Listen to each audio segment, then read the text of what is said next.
Bonjour à vous, merci d'être présent aujourd'hui. Et je vais commencer par me présenter moi. Donc, hop.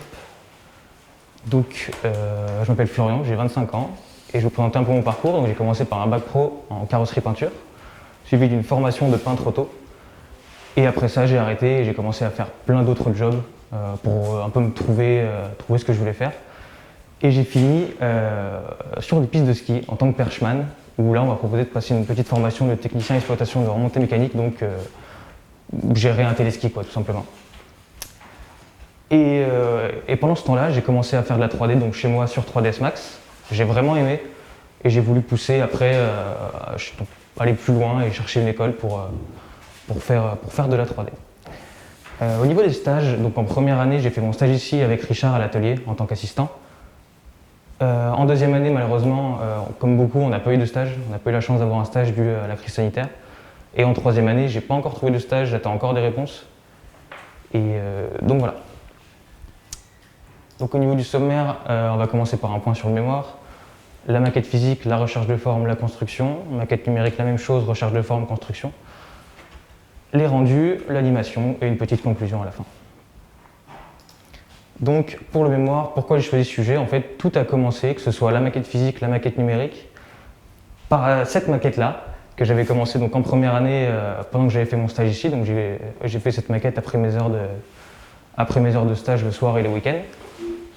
Et j'avais déjà une bonne idée de ce que je voulais faire en maquette physique et en maquette numérique. Et donc je me suis dit que le phénomène de revival, ça m'a été une ligne directrice à tout mon diplôme. Et voilà, pour ça que j'ai choisi ce sujet. Au niveau de la maquette physique, donc, comme je l'ai dit, j'avais déjà une bonne idée de ce que je voulais faire. Et pour moi, c'était un peu, c'était une sorte de revival. Donc on a l'ancien modèle des années 80-90 qui est là-bas. Et ça permet de voir un peu peut-être ce que ça pourrait donner dans les années 2000, 2080, 2100. Et c'est pour ça que j'ai choisi ce concept. Donc, j'ai commencé par le modéliser sur 3ds Max parce que j'étais pas encore assez à l'aise pour faire ma recherche de forme sur Alias. Donc j'ai voulu commencer par le poly. Et donc c'est les premières formes que j'ai sorties sur 3ds Max. Ça me plaisait, mais c'était pas totalement dans l'esprit. Et donc après, j'ai sorti ce modèle-là qui était le plus proche des sketchs, mais qui ne me plaisait pas totalement. Et à ce moment-là, j'ai fait l'énorme erreur de me dire, comme ça ne me plaît pas et que j'avais pas de contact avec les designers, comme ça ne me plaît pas, je vais faire comme j'ai envie. Et ça n'a pas du tout marché. Et à ce moment-là, pendant une commission, on m'a dit, écoute, il va falloir que tu ailles voir donc, Stéphane Baucher, notre professeur de sketch, qui lui a travaillé aussi sur ce projet avec le designer. Et donc je suis allé le voir, il m'a redonné des sketchs et on a commencé à travailler un peu ensemble sur la nouvelle forme, sur la nouvelle forme que j'aurais pu lui donner selon ce que moi j'avais envie aussi. Il m'a laissé quand même la liberté et ce que lui voulait voir dans la maquette. Donc il y a des éléments que j'ai repris comme on a la grande barre qui est devant ici, on a la forme de derrière ici. Et il m'a quand même laissé beaucoup de liberté pour cette maquette. Et donc après avoir travaillé avec lui, on est arrivé donc à ce stade-là. Et pour finir donc avec cette 3D-là, donc faite sur 3ds Max. Pour la partie qui suit, j'ai malheureusement plus les photos de la construction. Donc ce que j'ai fait, c'est que je vous ai fait des illustrations de comment j'ai construit chaque pièce. Donc avant ça, j'ai commencé par faire mes blueprints, donc de toutes les vues, que j'ai ensuite placées sur mes blocs. Donc pour les ailes, j'ai commencé par donc tout ce qui est en noir, c'est mes blocs de mousse, tout ce qui est en jaune, c'est mes traits de coupe. Donc j'ai commencé par couper en vue de dessus, j'ai recollé les côtés, j'ai coupé ma vue de côté. Ensuite, je suis venu donc galber l'intérieur ici pour creuser là, et je suis venu galber le dessus. Ensuite, après ça, j'ai coupé devant pour pouvoir faire le trou ici, sans me prendre la tête avec un rifloir, aller dedans et que ce soit compliqué. J'ai passé mes petits galbes à l'intérieur, je suis venu recoller et j'ai passé mes gros filets à la fin. Pour la partie du cockpit, donc la même chose, bloc de mousse, les traits de coupe en jaune. Je suis venu galber le dessus. Après, je suis venu couper encore une fois la face avant pour faire le trou qu'il y a devant. Ensuite, j'ai fait mon sillon tout autour du vitrage. Je suis venu faire un thermoformage dessus pour que le sillon s'imprime sur le plexi. Et après, je suis juste venu découper mon plexi autour. Pour la partie derrière, donc la petite casquette, je l'ai fait à part. C'est la même chose, donc vue de dessus, j'ai coupé, vue de côté, j'ai coupé aussi. Pour la partie intérieure donc de la maquette, je suis venu prendre ma 3D, j'ai retourné toutes les surfaces qu'il y avait au fond. J'en ai fait une extrusion, donc ça avait à peu près la forme là. Et je suis venu faire un thermoformage dessus pour pouvoir donc l'enfoncer au fond. Pour la partie carrosserie au-dessus des roues, donc j'ai commencé par me faire une roue en mousse. J'ai fait un premier thermoformage dessus, très fin, et un deuxième par-dessus pour pouvoir rentrer ma roue sans que ça force dans le deuxième thermoformage donc, qui représente la carrosserie. Ensuite, donc, pour toute la partie arrière, c'est du plexi, donc des coupes laser. Donc j'ai fait mon fichier sur Illustrator et des coupes laser, tout simplement, pour la partie là et la partie plate à l'intérieur. Ensuite, donc, tout ça, c'est les pièces que j'ai fait en impression 3D. Donc on a la grande barre devant avec les phares, la partie qui rentre à l'intérieur du cockpit devant, les jantes. Et on a aussi donc, la grande lame qui est devant, qui a été faite en impression, et le moteur donc, derrière aussi en impression. Donc, ensuite, on va passer à la 3D. Pourquoi avoir choisi ce concept? Donc, encore une fois, pour donner la même ligne directrice à tout mon diplôme, c'est-à-dire donc, le revival, l'ancien vers le nouveau. Et c'est un projet que je voulais déjà faire en maquette physique en deuxième année. Malheureusement ou heureusement, j'ai pris celui-ci et ça me permet d'avoir deux maquettes physiques dans le même esprit. Et donc pour faire ce concept, j'avais énormément de sketchs. Tous les sketchs représentent, il fallait quelque chose de différent sur tous les sketchs, si infime soit-il, et j'ai dû jouer avec tout ça. Donc pour l'avant, la même chose, beaucoup de sketchs de phares différents, des faces avant différentes. J'avais pas 3/4 avant, j'avais que ces sketchs-là pour l'avant. Pareil pour l'arrière, toutes les vues de côté, c'était des couleurs et des jantes différentes, il n'y a rien dans le style qui changeait vraiment. Et donc j'ai commencé encore une fois sur 3ds Max parce que j'étais plus à l'aise à faire du sketch modeling sur 3ds Max encore une fois. Et donc j'ai commencé sur 3ds Max et la première erreur que j'ai fait, c'est que j'ai pris tous les sketchs et je les ai mis en fond pour modéliser. Et donc j'ai commencé donc par placer mes roues pour avoir un empattement, une largeur, une longueur, pour commencer à avoir certaines proportions. J'ai commencé par mettre mon toit, capot, pare-choc, mes plats de roues. J'ai fait donc le côté. Ensuite, j'ai commencé à assembler toutes les parties ensemble. Et pour finir donc avec cette 3D là. Pareil pour l'arrière. J'ai commencé à modéliser et ça s'est affiné au fur et à mesure pour arriver donc à ça. À ce moment-là, j'ai fait un peu comme j'avais fait avec la maquette physique, c'est-à-dire que tout ce qui ne me plaisait pas, je l'ai enlevé et j'ai changé par des choses qui me plaisaient. C'est-à-dire par exemple les phares, ils n'étaient pas du tout comme ça sur le sketch et moi j'ai voulu reprendre l'esprit de la Miura avec les phares de la même forme que la Miura. Et donc pour ce concept aussi, j'ai pas pris contact avec le designer, j'ai pas réussi à le contacter. Donc j'ai travaillé un peu tout seul quoi. Ensuite, donc suite à ça, on m'a quand même conseillé de faire une recherche de forme sur Alias pour que je puisse m'améliorer sur Alias. Et donc c'est ce que j'ai fait. Donc j'ai commencé ma recherche de forme en prenant donc ma 3D que j'avais fait sur 3ds Max en sous-main pour avoir quand même une base sur laquelle travailler. Et comme j'étais pas satisfait de ce que j'avais fait, je me suis dit c'est pas grave, comme j'ai beaucoup de sketchs, je vais en prendre un autre. Donc j'ai commencé avec celui-ci. J'ai pas réussi à avoir quelque chose de satisfaisant, donc je me suis dit c'est pas grave, comme j'ai pas réussi à avoir quelque chose qui me plaît, je vais en prendre un autre. Et j'ai fait comme ça un petit moment. Et une commission m'a dit c'est pas possible, il faut que tu te fixes sur un seul sketch, il faut que tu pousses sur ce sketch-là. Donc c'est ce que j'ai fait. J'ai repris donc, les sketchs qu'il y a en premier quand on ouvre son projet à lui, donc qui sont les deux là. Et comme je l'ai dit tout à l'heure, il n'y avait pas de 3/4 avant, donc je me suis laissé la liberté de prendre 2 lignes de sketch. Et sur ces 2 lignes-là, donc j'ai choisi les 2 projets qui sont là. J'arrivais pas à me décider entre la forme que je voulais donner ici. Donc j'ai quand même gardé ces deux-là et j'ai fait quelque chose que je n'avais pas fait jusque-là, c'est-à-dire faire une analyse de mes sketchs, donc tracer mes lignes de style, tracer les sections. Et ça m'a quand même bien aidé pour poser quelques volumes. Donc j'ai commencé ma recherche sur Alias. Donc c'était vraiment les premières surfaces. Encore une fois, j'avais en sous-main donc la 3D que j'avais fait avant. Et c'est à ce moment-là que j'ai lâché la 3D en sous-main et que j'ai commencé, donc à modéliser sur Alias. Donc là, on voit un petit peu l'avancée. Il reste encore beaucoup de proportions à donner, tout ça. Et on voit ici donc qu'il y a du mesh. Donc les deux pare-chocs, parce que j'arrivais pas du tout à m'imaginer les pare-chocs sur Alias. J'arrivais pas à les construire et je me suis dit je vais repasser en poly pour me donner une idée. Donc j'ai passé quelques heures à trouver une bonne forme pour ces pare-chocs là. Et donc voilà. Ici on voit que tout commence à s'affiner. On a le flanc qui commence à prendre une bonne forme, le toit aussi, toute la cellule. Ici, on arrive sur une bonne partie aussi où là, on voit que tous les filets sont passés donc, sur mon flanc. Le pare-choc qui commence à s'affiner, la cellule aussi, la partie arrière aussi qui commence à bien ressembler au sketch. Là, on passe c'était pratiquement la fin, j'avais commencé à passer quelques panel gaps ici.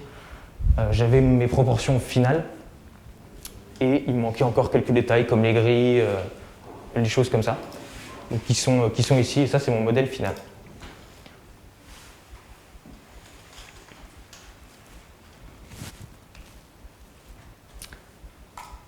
Ensuite, donc, je vous ai fait un point sur la construction.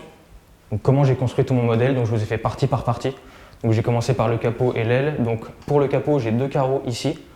J'ai essayé de toujours construire avec des squares, parce que c'est comme ça qu'on nous a appris, et c'est comme ça qu'on a le meilleur contrôle sur ce qu'on fait, je pense. Et donc là, j'ai deux squares ici, j'ai 4 squares pour mes ailes. Je suis venu passer donc un filet au milieu de ces deux squares-là, un filet pour rejoindre donc mon aile et mon capot, le filet au-dessus de l'aile ici, et mes projections donc pour les phares et ma sortie d'air ici. Pour le pare-choc, au départ, j'ai vraiment essayé de construire comme sur un poly, et j'ai voulu construire donc mes petites surfaces une à une. Et vraiment, ça ne marchait pas du tout. Et donc, je me suis dit, pense comme un surfacique, donc fais des grandes surfaces. Et donc, j'ai commencé donc, à faire des grandes surfaces. Donc, j'en ai fait une grande ici. Je suis venu projeter tout mon pare-choc ici. Donc, sur le bas, ici, j'ai fait une projection aussi. On voit sur les sketchs en vue de côté que ça remonte un petit peu devant. Et donc là, on a la découpe de carreaux en bas, avec ma projection pour mon panel gap pour la découpe de couleurs. Et là, on a la découpe intérieure. Ensuite, donc, tout mon flanc, ça a été une grosse partie qui m'a posé énormément de problèmes, enfin beaucoup de problèmes, surtout à cet endroit-là, pour avoir cette lumière-là. Au début, j'arrivais pas à passer mon filet ici, et je pensais que c'était moi qui avais la mauvaise construction. Et en fait, ce qui se passait, c'est que j'ai passé plusieurs mois à chercher, et après je suis allé voir Marc Gorin, donc notre prof d'Alias, et il m'a expliqué en fait que cette surface-là, elle avait tendance à vouloir rentrer vers l'intérieur de la voiture, et cette surface qui était là, elle avait tendance à vouloir sortir, et à chaque fois que je passais mon filet, ça me faisait une bosse de lumière dessus, et je comprenais vraiment pas pourquoi ça faisait ça. Et ce qu'il m'a dit, c'est que il fallait que je casse mon historique de cette surface, et depuis la première année, on nous répète que casser l'historique, il ne faut pas le faire au début, parce qu'il y a toujours des choses à changer. Et donc pour moi, c'était péché de casser l'historique en fait. Donc j'ai quand même suivi ses conseils, j'ai cassé l'historique et j'ai juste ressorti donc, le CV qui était au bout de cette surface-là pour pouvoir l'aligner en position donc, avec cette surface-là. Et après, le filet est passé tout seul. Vraiment, j'étais content de cette lumière-là. Petite astuce aussi, qu'on ne nous apprend pas forcément, c'est pour avoir donc, cette lumière-là. Au tout début, j'avais cette courbe ici, qui était toujours soit très droite, soit bombée, soit rentrée vers l'intérieur, et j'arrivais pas à avoir une lumière qui me plaisait en fait. Et encore une fois, donc c'est Marc, notre prof d'Alias, qui m'a donné cette petite technique de juste ressortir le dernier CV pour donner un C, pour que la lumière fasse un C en fait. Et c'est pas des choses qu'on apprend, c'est vraiment C'est une petite astuce qui vient comme ça et je trouve que ça change tout en fait. Ça change tout. Et donc pour mon flanc, j'ai passé donc, ce gros filet ici, celui-ci. Donc c'est pas passé du premier coup, j'ai dû reconstruire toute la partie qui était là. Ensuite j'ai passé donc, ce filet qui est là et j'ai fini par le grand qui fait tout le long. Ensuite pour l'arrière, donc ici on a les fictives. J'ai mon filet qui est passé ici. Et encore une fois, j'ai essayé de construire carreau par carreau ici et impossible de passer quoi que ce soit. Donc encore une fois, j'ai repensé en surfacique et je suis venu faire une grande surface que je suis venu projeter mes courbes ici et couper tout simplement. Et c'est passé plutôt bien. Ensuite ici, assez simple, une construction assez simple. Donc j'ai un grand carreau derrière, j'ai un rail ici, donc une grande courbe ici, une qui monte là. Et ça vient s'intersecter naturellement donc avec la surface qu'il y a derrière. Je suis venu passer un grand filet ici. Ensuite, je suis venu passer donc, un plus petit filet par-dessus, donc entre cette surface-là, celle-ci, et mon filet qui est là. Et c'est passé aussi plutôt facilement. C'était pas facile, mais c'est passé plutôt bien. Ensuite, on a la projection ici pour laisser passer mes sorties d'échappement. Et là, on a la découpe donc, de mon pare-choc et de mon diffuseur. Ensuite, pour le toit, ça a été aussi une grosse partie pour toute la cellule. J'ai commencé par faire mes surfaces du dessus. Ensuite, je suis venu couper avec mon cylindre de vitre. Et au départ, j'ai passé vraiment juste un filet par-dessus. Et je pensais que c'était comme ça qu'on construisait une cellule, mais en fait, pas du tout. Donc, j'ai commencé par reconstruire donc, toute cette partie derrière qui, pour moi, n'était pas assez galbée sur mon cylindre de vitre. Donc j'ai commencé par construire ça et je suis venu après donc, aligner tout mon montant ici. Ensuite, une fois que ça s'était construit, j'ai fait mes projections donc, de mon pare-brise. J'ai fait ma découpe par rapport à l'aile arrière qui vient ici. Et donc, j'ai projeté la petite partie en plastique donc, qui vient là. Et la projection donc, de tout ce qui se passe au-dessus du moteur derrière. Ensuite, donc pareil pour le bas de caisse, la même chose. On a deux grandes surfaces ici, un filet qui passe au milieu, une projection ici. Et j'essaie de garder la chose assez simple. Le seul problème que j'ai pas réussi à régler là-dessus, c'est ici. J'ai pas réussi à souder en fait toutes mes surfaces à cette partie-là pour passer un grand filet. Et j'ai dû laisser ça comme ça. J'ai vraiment pas réussi à le faire pour le coup. Donc voilà, j'ai dû laisser ça comme ça. Ensuite, donc, pour tout ce qui est feu... Je vois pas, qu'est-ce qui t'a embêté là? C'est cette partie-là. Donc qui est devant, qui est ici en fait. Là, on va voler. Mais t'aurais pu juste le faire fondre à zéro? Non, t'as pas... Mais j'ai pas réussi. D'accord. J'ai pas réussi. Donc ici, on a donc, le feu. Donc pareil, très simple, on a deux carreaux en haut, deux carreaux ici, deux carreaux là et deux carreaux en dessous. Et je suis venu passer mes filets au milieu. J'ai fait un offset de cette surface pour avoir mon feu à l'intérieur. Et je suis venu donc découper un petit peu plus loin pour avoir une vitre qui va un petit peu plus loin sur ces surfaces-là. Peut-être que tu as utilisé le soldier. Pour ça? Non. Non, tout ça c'est Alias. De toute façon, on le verra tout à l'heure sur la nuit. Donc ça c'est mes jantes, j'ai utilisé, donc je me suis basé sur des vraies jantes. Je trouvais que ça collait bien à l'esprit Lamborghini. J'ai vu beaucoup de Lamborghini avec ce type de jantes là. C'est pas les jantes du sketch, je trouvais que les jantes du sketch, j'ai essayé de les faire et ça manquait il manquait quelque chose. Et donc comme j'avais vu encore une fois pas mal de Lamborghini avec ce genre de jantes, je me suis dit bon bah c'est parti pour faire celle-là. Ensuite, donc j'ai quand même voulu garder un peu de poli sur ma 3D, donc tout ce qui est rétroviseur, j'ai décidé de les faire en poli tout simplement, parce que j'aime vraiment ça, et donc voilà. Ah, t'es resté dans Max? Ouais, c'est ça. C'est ça. Non, je suis resté dans Max. Même si c'est le même principe, c'est compliqué de reprendre un autre logiciel en cours de route, surtout quand c'est la fin. De réapprendre des autres raccourcis, des autres choses, même si c'est le même principe de construction, entre guillemets. Et je voulais garder ce logiciel-là entre les mains pour pouvoir l'utiliser après. Donc pareil, j'ai mon phare. donc qui est décomposé en 3 parties. Il y a l'intérieur, il y a la bande lumineuse ici et une vitre au-dessus. Donc tout ça, c'est tout ce que j'ai fait sur 3ds Max, encore une fois. Ça, c'est le sous-main que j'ai utilisé, qu'on a vu tout à l'heure quand j'ai fait ma recherche de proportions. Et donc ça, c'est mes grilles. Je ne savais pas du tout comment faire des grilles sur Alias. Et je savais comment les faire sur 3ds Max en fait. Mais je crois que c'est le même principe. Donc j'ai commencé par faire donc, un pattern ici, que j'ai répété plusieurs fois. Après, on fait donc, un plan derrière. On vient attacher la grille à ce plan avec une fonction qui s'appelle Skinner Wrap sur 3ds Max. Et après, on vient juste en fait, modifier la surface qu'il y a derrière pour prendre la forme de la grille, quoi, pour donner la forme qu'on veut. Voilà. Ensuite, on va passer donc au rendu. Donc c'est une partie qui m'a...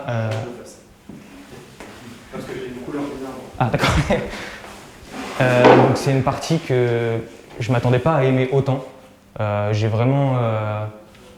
J'y ai passé des heures, j'ai pas compté mes heures, c'était jour et nuit. J'ai vraiment aimé faire ça. Et c'est vraiment un aspect du métier que j'aimerais approfondir plus tard. Donc pour ces rendus, j'ai commencé par chercher une couleur qui m'intéressait.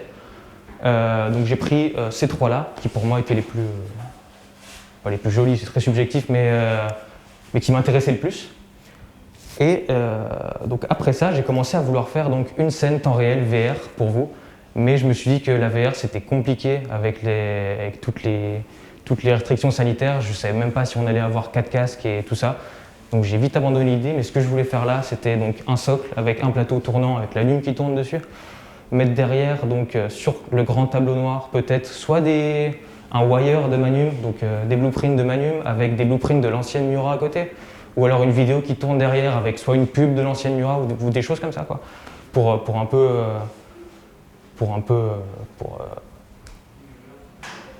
entertainer la chose. Et donc j'ai vite abandonné l'idée en fait, et je suis parti sur des rendus en ray tracing. Donc ce que j'ai commencé par faire, c'est j'ai fait un bol, tout simple, en poly, donc avec un fond plat, ça remonte sur les côtés. Ce que je voulais donner à ce bol-là, c'est une transparence en haut pour qu'on voit le fond de V-Red, donc le fond de V-Red que j'ai mis en noir. Et pour ça, donc, ce que j'ai fait, c'est que j'ai fait un rectangle sur Photoshop, un dégradé de blanc vers le noir. Je l'ai importé directement sur mon bol en transparence, ce qui fait que le noir prend la couleur du bol et le blanc rend l'objet transparent en haut. Et donc après ça, donc j'ai changé, j'ai exploré d'autres choses, j'ai changé l'environnement, j'ai changé les couleurs de ma voiture aussi. J'ai mis quelque chose de plus réfléchissant, j'aime bien le fait qu'on voit la voiture en dessous. Après ça, donc j'ai encore changé, j'ai essayé de faire du Python, voir un peu ce que ça donnait. C'était pas très concluant non plus. Et je suis reparti du coup sur les couleurs donc, du sketch, j'ai essayé de redonner les couleurs du sketch pour être un peu plus cohérent et pas partir sur des choses trop fantaisistes entre guillemets. Et donc je suis reparti sur du vert et du gris blanc quoi. Donc, toujours avec ce reflet, avec cet environnement qui se reflète en dessous. Et j'étais pas totalement satisfait, je trouvais ça trop clair, trop pastel pour moi en fait tout simplement. Donc je suis parti sur quelque chose de beaucoup plus sombre et là cette fois j'ai remis un HDRI dessus. Et pour moi un HDRI ça me permet de mieux visualiser, de vraiment me dire que c'est une vraie voiture parce qu'on a des vrais objets, des vrais bâtiments, des vraies choses qui se reflètent dedans. Et pour moi je trouve ça entre guillemets plus réaliste quoi. Donc j'avais bien cela, c'est ce que je voulais faire sur mon traceur au départ. Donc là j'ai une vue avant, une vue arrière, et je savais qu'au fond c'était pas ça que je voulais faire. Moi ce que je voulais faire c'était des choses entre guillemets photoréalistes, où j'aurais pu faire des incrustations, où voilà, où on aurait vraiment l'impression de voir la voiture encore plus dans un vrai environnement. Et j'en ai parlé donc à mon professeur d'Alias, Marc Guarin, et il m'a dit écoute, si vraiment tu as envie de faire ça, fais-le, et nous on sera là pour t'aider si jamais tu as besoin d'aide. Et donc j'ai commencé par ce rendu-là. Donc pour ce rendu-là, j'ai dû faire 5 rendus, parce que je n'avais pas le bon HDRI qui allait avec ma photo d'arrière-plan, avec ma backplate. Donc j'ai dû adapter en fait l'HDRI à mon environnement. Donc j'ai fait un rendu pour cette lumière-là, celle-ci, une ici et une qui vient là. Et après j'ai tout assemblé sur Photoshop et j'ai fait un peu de post-rendu avec ce qu'on nous avait appris sur Photoshop ici quoi. Après, on a celui-là qu'on voit en bas à droite. Celui-là, je l'aime beaucoup aussi. Je le trouve assez réussi pour ma part. Je trouve vraiment qu'il y a quelque chose. Et donc pareil, pour celui-ci, j'ai dû faire 4 rendus. Donc un pour avoir cette lumière-ci, la lumière au-dessus, la lumière de derrière et la lumière sur le côté. Et encore une fois, j'ai tout assemblé sur Photoshop pour avoir quelque chose d'homogène. Donc voilà pour les rendus. On va passer à l'animation, donc que j'ai fait sur Overhead et monté sur Premiere Pro.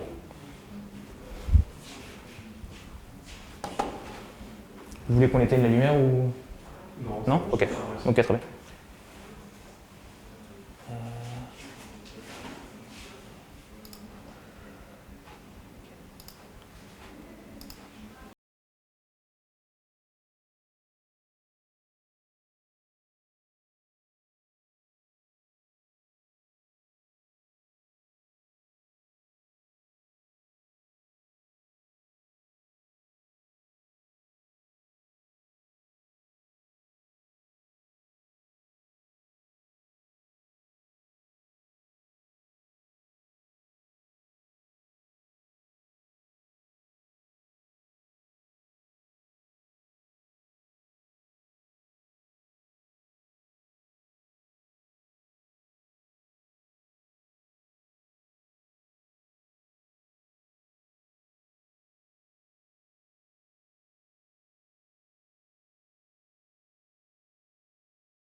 Donc merci de m'avoir écouté et voilà, c'est tout pour moi.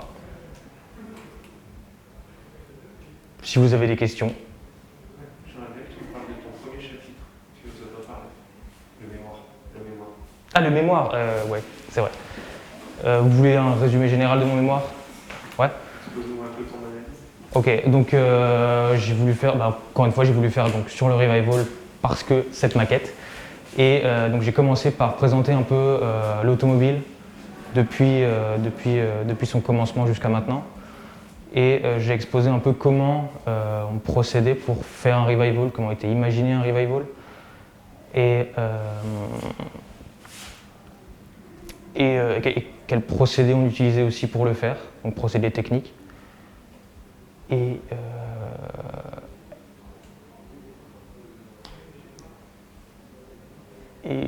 voilà. On a abordé plusieurs moyens de rapporter un revival à la vie. Oui, c'est ça, donc ouais, différentes façons de ramener un revival. Il y avait des façons bien différentes qui ne sont pas vraiment des revivals, mais plus, comme je l'ai dit dans le mémoire, donc des resto-modes qui sont entre guillemets la même différence que le vintage et le rétro. Donc on prend une vieille auto qu'on refait avec des pièces neuves, ou carrément imaginer comme la légende par exemple, prendre juste des lignes de style et les remettre au goût du jour. Voilà.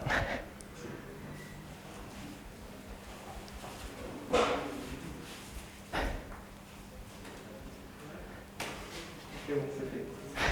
Un petit peu de détente. Je sais pas, on verra ce soir.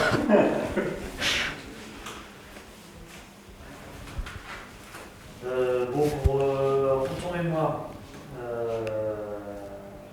ouais, il faut nous en parler un petit peu plus. En fait, quand on demande, même si je sais que l'école dit vous présentez votre mémoire 5 minutes, pas plus, c'est pas le but de la chose. Il faut quand même qu'il y ait un intérêt. En fait, c'est pas gratuit de faire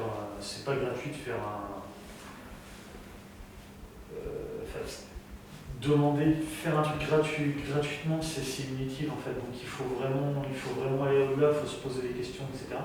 Ton sujet il est super intéressant, il est vachement d'actualité. Moi j'ai appris des choses là-dedans. J'ai appris qu'effectivement, au-delà de l'aspect style, le revival, en fait, on s'aperçoit que c'est un fabuleux outil marketing en fait. C'est plus que, je dirais même plus que la dimension style presque, la dimension marketing là-dedans. Elle est hyper puissante, elle est hyper efficace, sans rien enlever au travail de style, parce que comme tu le disais, il faut un beau produit à la base, il faut une belle histoire à la base pour pouvoir faire un bon revival. Mais tu fais un bon constat et je trouve qu'à la fin tu poses pas assez, c'est un petit peu le problème des étudiants en général, c'est que tu analyses bien, tu vois que tu as lu plein de trucs, tu t'es bien renseigné, par contre tu poses pas de questions et tu n'ouvres pas le champ des possibles derrière. Or c'est pour ça qu'on demande un mémoire, en fait c'est pas le constat, on est tous un peu dans le monde de l'auto, on connaît tous ça, on est capable de le faire nous-mêmes, mais ce qui est bien c'est d'ouvrir le champ des possibles derrière, du coup de poser des questions et voilà, donc je l'ai trouvé un tout petit peu brouillon. Okay. Par contre, j'ai trouvé fort cette dimension marketing et c'était intéressant de bien expliquer et tu as des exemples intéressants de Porsche qui a quelque part qui a fait un revival continu, même si le premier c'est Volkswagen avec la Beetle. Porsche finalement ils ont eu une continuité et c'est assez bien expliqué dans ton truc. Je pense que tu n'as pas mis le doigt assez dessus. C'est cette notion de filiation, de ramener un héritage et un truc comme ça. Et en fait, Porsche l'a très vite compris, il l'a très vite travaillé. C'est le seul constructeur au monde qui finance des clubs officiels, qui finance des restaurations de voitures au travers des concours autour de ces concessions, etc. Et ça a un but, c'est de fidéliser la clientèle et de créer un esprit Porsche. Okay. Et ça fonctionne terriblement bien. Et si tu peux, justement, tu as montré une légende, etc. Et c'est intéressant de voir que Peugeot commence par exemple à avoir cette approche-là. Peugeot a mis en place des concours pour aider à la restauration de voitures Peugeot d'antan. Chaque année, ils organisent un concours où ils prennent des Peugeot de particuliers, ils les restaurent, etc. Il y a toute une communication qui se refait autour du musée Peugeot, des choses comme ça. C'est des choses qui sont mises en place, c'est pas gratuit. C'est clairement parce qu'on a identifié que cette filiation, cet héritage, à un moment donné, ça nous serait bénéfique dans la fidélité de la clientèle et dans le truc. Et du coup, on a aussi des concept cars qui font référence à ça, etc. Et je pense que c'est là-dessus, c'était très intéressant de développer le truc. Et c'est vrai que moi-même, j'ai connaissance de tout ce truc-là, mais quand tu vois ton mémoire a bien analysé le truc et du coup ça permet de prendre du recul et dire ouais, ben, en fait on peut mettre un nom là-dessus, c'est vraiment une démarche marketing, etc. Okay. Très bien, voilà, je vais clore le sujet mémoire là-dessus. Des petits soucis, tu as des paragraphes qui se répètent, etc. Pour passer vite fait à la maquette physique, j'aurais bien aimé que tu dises aux autres membres du jury en fait, que tu as perdu un appareil photo avec toutes les photos de... C'est pour ça qu'en fait tu n'avais pas de photos de... Si, je l'ai dit. Ouais, je l'ai dit au début. Ah oui, d'accord. J'ai entendu que tu n'avais pas de photos, donc tu as montré les trucs, mais j'avais pas... Ok, autant pour moi. Dans ta présentation, dans la construction de ta nuit, etc., moi ce que je trouve intéressant, c'est qu'une de tes premières lunes 3ds Max, on voit que tu as le sketch, mais tu as aussi l'image de Murat originale en arrière-plan. Et ça, je trouve ça génial parce que ça te permet de faire la filiation. Et ça montre que tu t'es pas juste attaqué au sketch, mais tu as pensé le truc globalité. Ouais. D'ailleurs, tu as pensé globalité puisque tu es parti de cette voiture-là il y a très longtemps. Tu as pensé que tu ferais une maquette physique comme ça et tu as pensé faire ton diplôme et ton mémoire sur ça. Donc, J'aime bien ça. Il y a beaucoup de... Mais ça, je l'ai vu aussi quand tu as suivi pour la réalisation de la voiture, il y a eu beaucoup de difficultés, mais en fait, je peux pas t'en vouloir parce que c'est des lacunes d'éducation, de la part de Strat. Je pense qu'il y a toujours une voiture, c'est un bien qu'on maîtrise et ça se construit. Il y a des logiques de construction dans des voitures. Tu passes des grandes surfaces, de poser des courbes qui vont servir à poser des fictifs pour maîtriser justement les lignes de lumière. Et c'est quelque chose que vous avez pas du tout appris. Et ça, je le sais. Et je fais tout pour essayer de pousser l'école à remédier à ça. Donc il y a beaucoup de lacunes et ça se sent un petit peu dans les trucs. Quand tu dis à Laurent, mais j'ai pas réussi à faire mourir ma ligne, c'est quelque part pour un professionnel, pour moi c'est hyper grave. Tu ne peux pas ne pas réussir, mais après, c'est ce que je te dis, je t'en veux pas parce que vous n'avez pas la base, vous n'avez pas eu suffisamment la théorie de construction pour faire mieux. Et c'est la première fois que je touche à une voiture sur Alias. Et les 2 premières années ont été compliquées parce qu'on a souvent changé de professeur. Et on a eu en 2e année un professeur Romain Massoul, je ne sais pas si vous connaissez. C'était pas possible quoi. C'était vraiment pas possible. Il nous faisait aucun cours.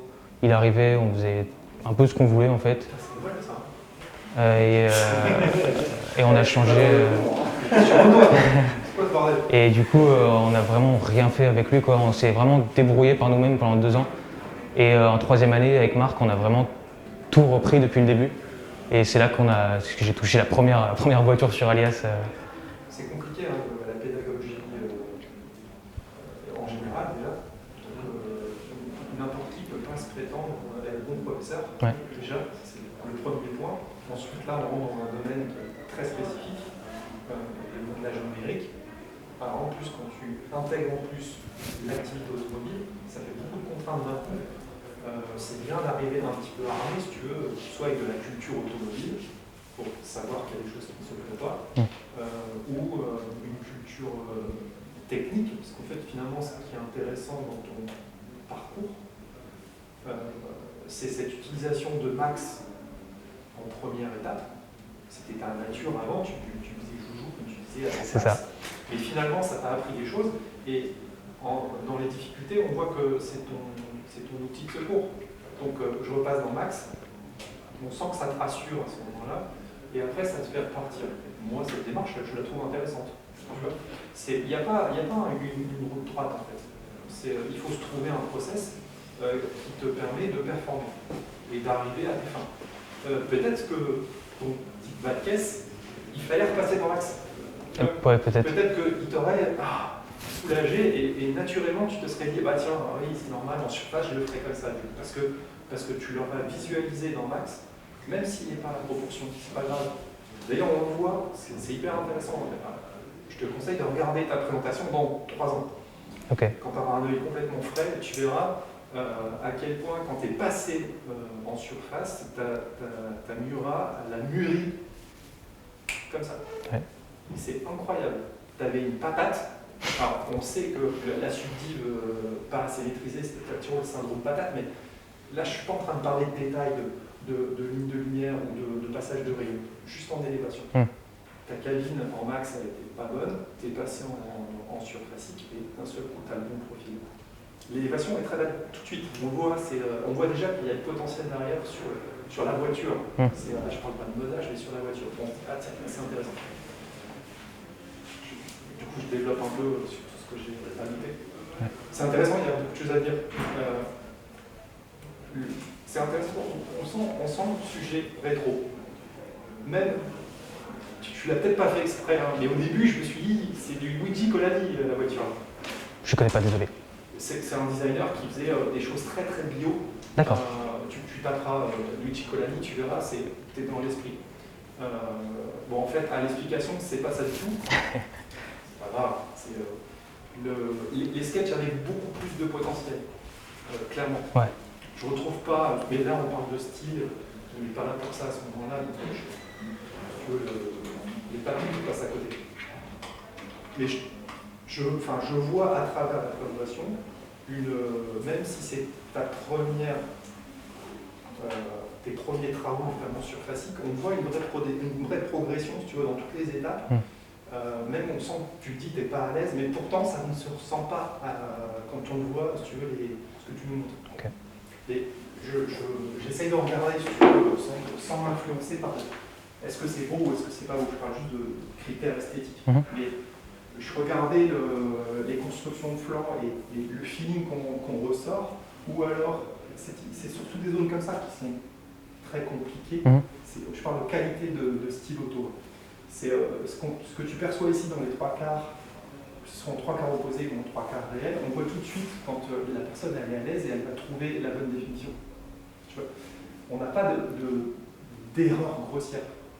Et ça se voit sur la surface. Même si tu ne maîtrises pas assez fortement, on le voit sur le petit souci là, d'ailleurs on se dit, putain, mais c'est pas possible, comment tu peux avoir un problème avec ça alors que tu as fait des trucs beaucoup plus complexes, tu vois, en qualité même. Tout de suite, ça a été bien en qualité.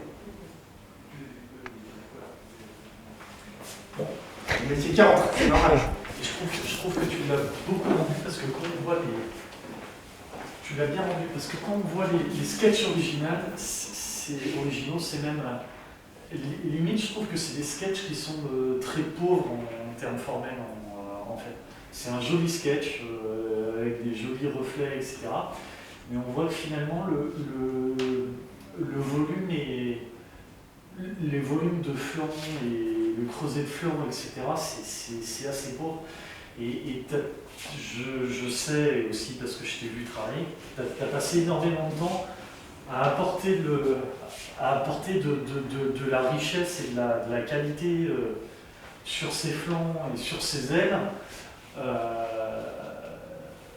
pour animer un petit peu une 3D qui est finalement relativement simple d'aspect général. Mais il y a moi j'apprécie quand même que je trouve ça très sympa. Après moi je préfère ces rendus-là à ces rendus-là. C'est vrai? Ouais, je trouve que pour moi, si tes prises de lumière d'environnement sont belles derrière, là pour moi ça aurait dû être beaucoup plus foncé. Et du coup là il y a un petit côté, je trouve qu'il y a plus il y a beaucoup de noir et j'aime beaucoup le noir, ça apporte beaucoup de contraste. Limite, je préfère un peu ça. D'accord, ok. C'est très personnel. Ok, très bien. Est-ce que ça parle? Je pense partant de moi. Moi, c'est un truc qui me parle.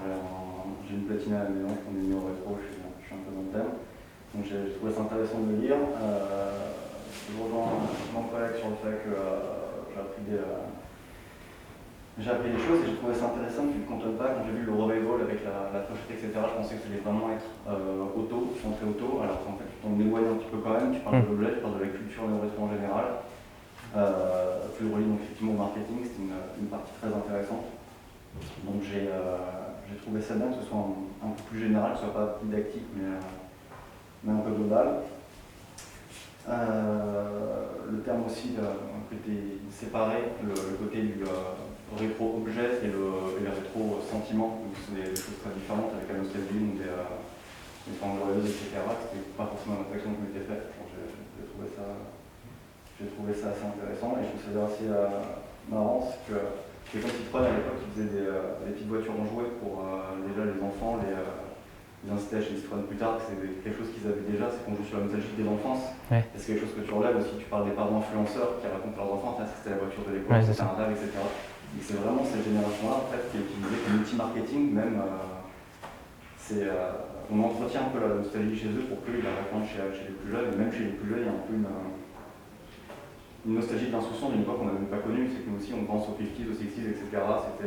C'était mieux avant, on n'était pas nés. C'est plus global, je trouve ça intéressant que ça fasse de ça. Okay. Tu vois, c'est une des pistes, tu vois, qui a pu être à la fin de ton mémoire, plutôt que de dire la bonne piste c'est de faire ça, pas forcément en fait. Mais c'était, comme disait Damien, c'était d'essayer d'ouvrir. Moi, tu vois, je me suis toujours posé une question, c'est un gamin de 10 ans maintenant, est-ce que ça lui parle une Gordini ou une Fiat 500? Parce que le rétro, pour lui, c'était 2020, le rétro. Oui, c'est ça. Ouais. 1950, 1960, tu vois. Et donc, est-ce que cette atmosphère rétro, que ce soit du marketing ou de l'objet, est-ce qu'elle a encore une espérance de vie dans 50 ans? Puisque ceux qui ont connu cette époque ne seront plus là. Ça, c'est une vraie question, en fait. Ou alors, le travail marketing, il fonctionnera tellement bien que ça va passer, ça va passer comme ça. Tu vas poser la question, mais je trouve que ça ouvre comme ça. Vraiment, c'est la question que je me suis fait en lisant son mémoire. Mais il manque cette question, en fait, tu vois. Ouais, je vois. C'est juste ça, en fait. Voilà. Mais c'est vrai qu'il y a des choses intéressantes. Ok.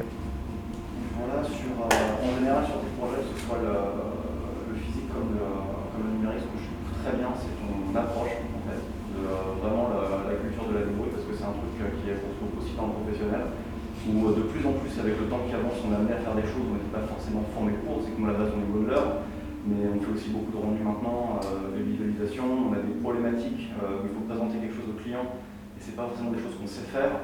Et c'est pas tout le monde qui fait la démarche de rechercher. Toi, tu l'as fait surtout, tu avais des problèmes d'appareil photo, du coup, tu as pris une NUM et tu essayé de découper une NUM. Quand tu travaillais la maquette physique, tu avais des soucis pour la recréer, tu t'es tourné vers un professeur aussi pour voir ce que vous pouviez faire. Sur tes NUM, tu fais d'abord ça en poly, ensuite tu mets ça en filaire. Quand il y a quelque chose qui ne va pas, tu repasses en poly.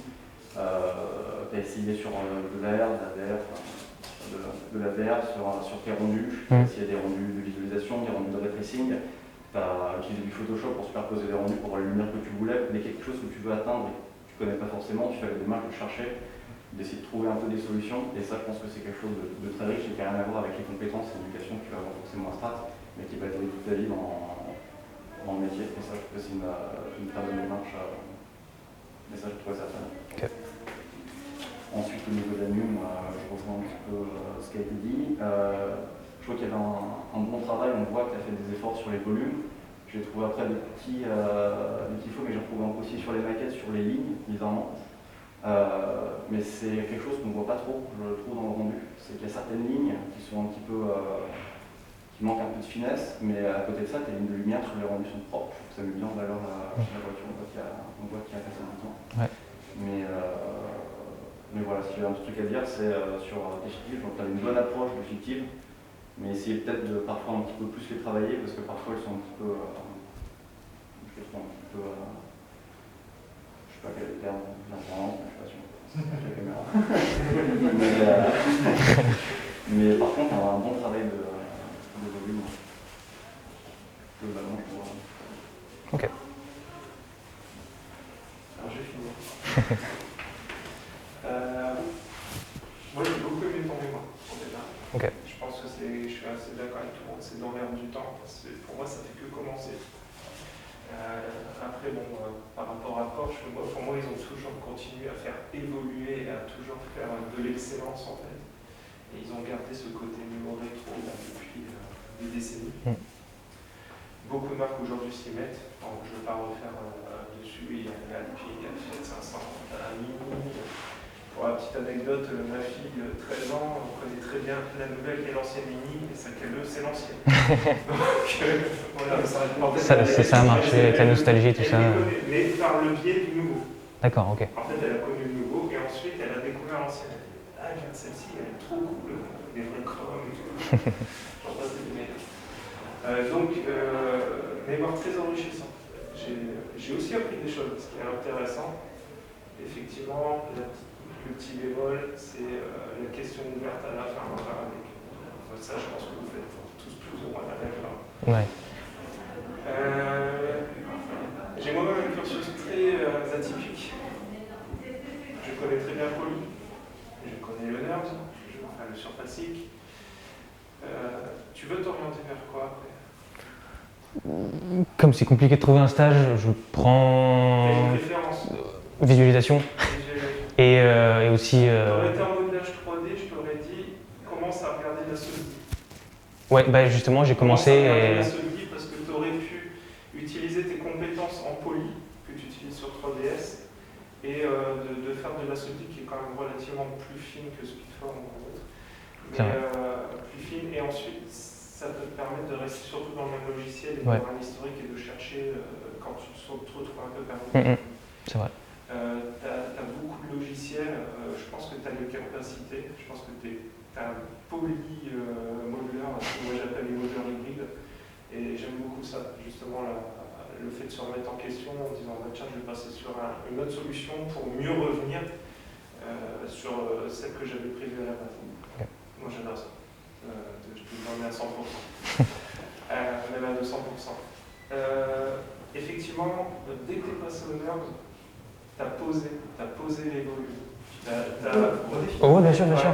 Bien sûr. Et c'est super intéressant. Le regret que j'ai, c'est que tu ne l'as pas assez exposé. Tu as eu des évolutions entre deux slides. À chaque slide, regarde tes Là, on peut masses. voir Regarde tes masses. Rien que ça, déjà. Moi, je me suis dit, ah, ça y est, on l'a. Et regarde les masses, l'évolution de tes masses globale, sans forcément regarder dans le détail. Regarde, on passe au suivant. À chaque fois, tu l'améliores, mais tu l'améliores dans le bon sens.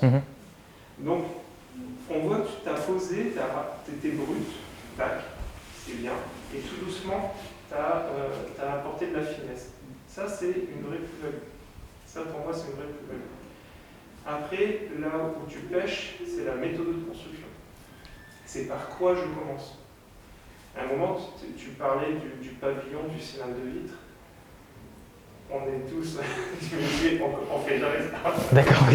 Mais à la limite, c'est normal. Je savais pas. Quelques années pour apprendre, mais on démarre pas comme ça.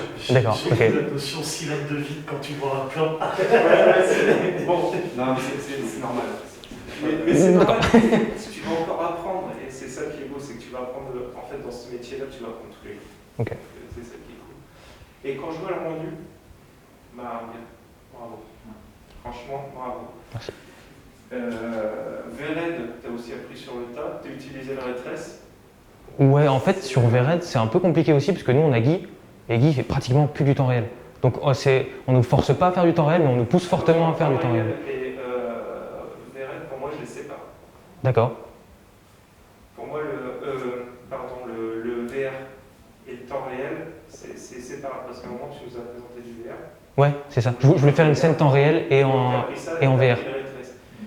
Si je veux vraiment être pointu, dans ce cas-là, c'est ce que j'ai trouvé que tu avais une excellente qualité de rendu d'image. Par contre, ce qui manquait, c'était l'occlusion. Les parties noires dont on parlait tout à l'heure. Remets, tu as une photo qui est. Je vais te dire que tu es en vert. Tu as les jantes, on voit à travers. Et à un moment, tu as une calandre. Regarde, là. Ici, là?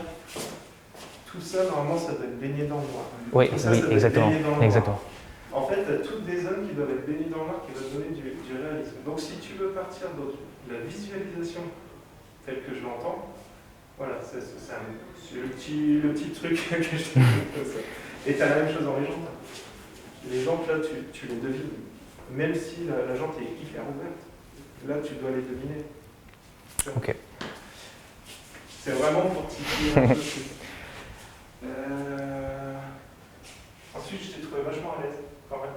Néanmoins, j'ai aimé tes expressions. On sent que tu l'as travaillé, donc ça c'est bien. Et j'aimais aussi ton côté analyse et un peu.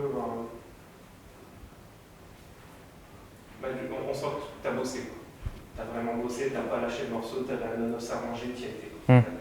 C'est une dissection. Ouais, c'est ça.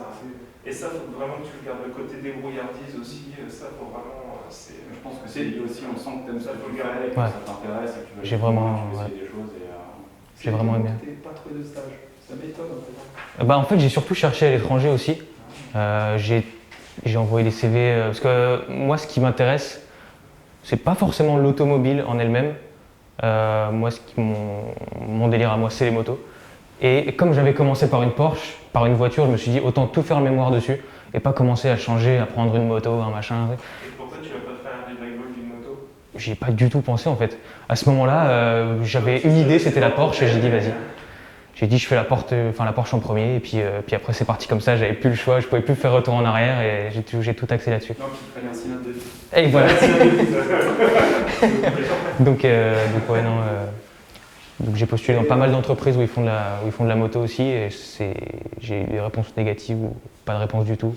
On m'a souvent dit que c'était le Covid, il n'y avait pas trop de taf, machin. Donc, mais je pense que tu pas vas facile. te retrouver dans les boîtes parisiennes, hein, chez Moll et compagnie. ouais. Bah, moi déjà, je pourrais peut-être Avec voir quelqu'un, chez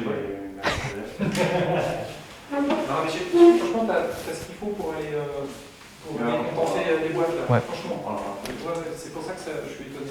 Après j'ai postulé aussi, il y a un membre du jury d'à côté qui était là aussi avant à Strat, qui travaillait à Annecy. Lui il travaille sur C4D et son collègue travaille sur 3DS et j'ai aussi postulé chez eux. Donc on verra comment ça se passe quoi. Parce que vous travaillez sur 3DS, moi ça m'intéresse aussi. C'est avec ça que j'ai commencé et... Comment ? C'est quand ton stage Là c'est fin de... Ouais voilà c'est ça. Mais jusqu'à quand? C'est 3 ou 6 mois, j'aimerais bien faire 6 mois quand même. Mais c'est la victoire de la fin de ton stage. Parce qu'il faut que tu aies un stage qui a été validé avant une certaine période pour valider. C'est avant la fin de l'année, Avant il faut que je le fasse. Donc ouais. Parce que ça, c'est. Ouais, faut faire attention, c'est qu'il y a déjà pas mal d'endroits qui vont déjà voir en fait des stagiaires, mais c'est un profil qui les intéresse. Je vais donner un contact après chez Autobuddy, il faut juste que je le retrouve. Ok, très bien. Il faut que je retrouve son numéro là. J'ai un contact chez Autobuddy aussi. Ok, parfait. Ouais, Ouais, parce qu'après c'est un de mes projets aussi de pouvoir fabriquer moi-même des pièces de moto, faire des customs, faire des choses comme ça et pouvoir les imprimer, tout ça, c'est vraiment... Travail aussi, si tu veux faire dans le rendu, tu as aussi la vidéo. Et dans la vidéo, tu peux encore beaucoup progresser aussi. Ouais. Faut éviter dans une vidéo, quand tu présentes un produit, il faut éviter les plans qui tournent. Pour une automobile, tu peux tourner autour de la voiture, mais évite les trucs où à un moment tu fais pivoter ta voiture comme ça. Mhm. Ça rend plus malade qu'autre chose. D'accord, ok. Le truc, tu nous vois. Ok. On a vraiment des avis différents de chaque personne aussi. On en parlait. J'aime bien le grand 8. On en parlait juste avant avec Antonin. Il y a un certain œil de photographe à avoir.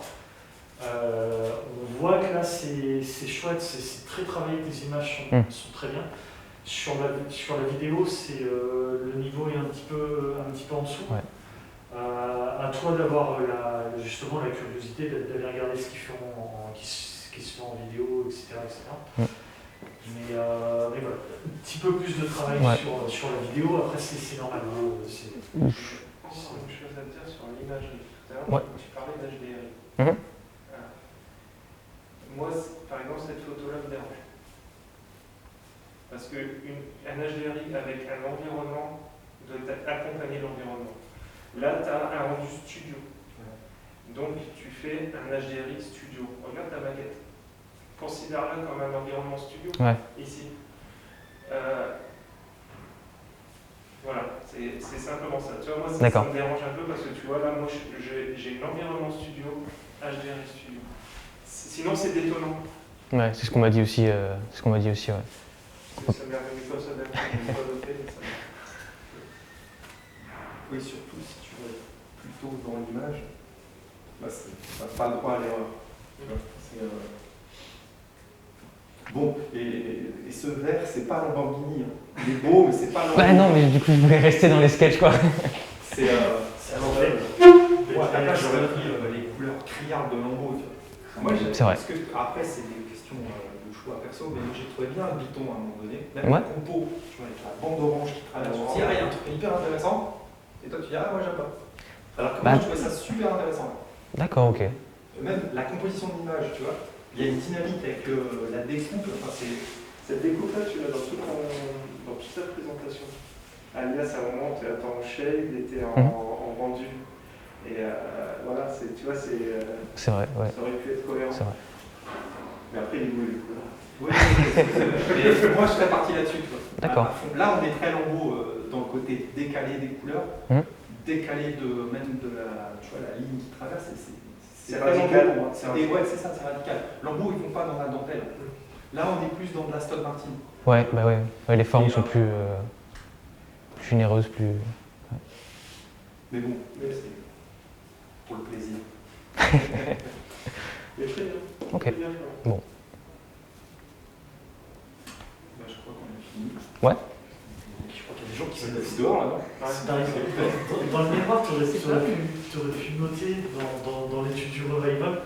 Moi, ça m'a fait penser à un truc. Je pense toujours à l'occasion manquée de Renault sur les revivals. D'ailleurs, je me suis posé la question de savoir si le concept 50, qui était la 4 chevaux, n'était pas arrivé avant la Beetle. J'ai été regarder hier parce que je voulais vraiment vérifier ça. Non, la Beetle est arrivée en 94 et la 50 a été présentée en 96. Mais j'ai envie de dire, Porsche a fait une évolution continue, ce qui fait qu'ils ont pas mis, entre guillemets, ils ont compris le système sans mettre un nom de néo-rétro, truc comme ça. Ils ont compris comment fonctionnait la fidélité du client. Ouais. New Beetle a mis un nom dessus avec son concept One qui est devenu la New Beetle en production. Et je pense que Renault, moi j'ai beaucoup aimé le concept car de la 50. Je pense que Renault a loupé un coche, et je le pense depuis très longtemps, a loupé un coche sur ce truc-là. Aujourd'hui, il se rattrape très bien parce que Renault, c'est Alpine et on voit qu'ils viennent de présenter un truc sur la base de la R5, etc. Donc, ils sont en train de rattraper, un petit peu ce truc manqué. Mais je pense que Renault aurait pu être un des précurseurs du coup de ce truc-là. Il a un petit peu loupé son truc à cette époque-là. C'est vrai. Mais voilà, je l'ai trouvé bien ton mémoire. Le sujet est terriblement sympa, terriblement d'actualité. Et effectivement, comme disait Paco, moi j'ai ce rapport à c'était mieux avant. En fait, on n'y pense pas, mais c'est vrai que moi-même, je l'ai dit, quand j'ai mes grands-parents qui me parlaient des autoroutes ou quand ils descendaient en vacances, qu'il n'y avait pas de limitation sur les routes et tout, je me dis, waouh, c'est mieux avant, quoi. Et voilà. Même nous, enfin moi à mon âge, je me dis aussi que c'était mieux avant. Une voiture que je rêverais d'avoir, c'est une Triumph TR6, qui est une voiture incroyable, je trouve. Et ça, avoir des voitures modernes, ça m'intéresse pas vraiment. Je les trouve un peu toutes pareilles, entre guillemets. Et je me demande comment on peut faire des revivals plus tard de ces voitures-là, qui se ressemblent un peu toutes, quoi. C'est un peu abordé par ton collègue en ce moment. Exactement. Exactement. Et donc voilà. Bien, merci. Super. De rien.